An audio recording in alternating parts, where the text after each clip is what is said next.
Oi, meu nome é Gilberto. Eu queria falar que o jogo Squash está sendo muito legal e quero que todos joguem.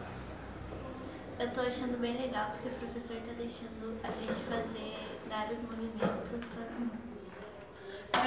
No início eu achei Squash um jogo bem difícil. Aí cada vez foi desenvolvimento. Aí que eu achei, agora tô achando mais fácil.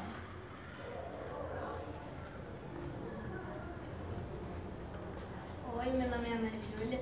Eu achei o projeto Squash muito legal. Além de a gente aprender um pouco a matemática, estamos aprendendo plano cartesiano, ângulo e algumas coordenadas.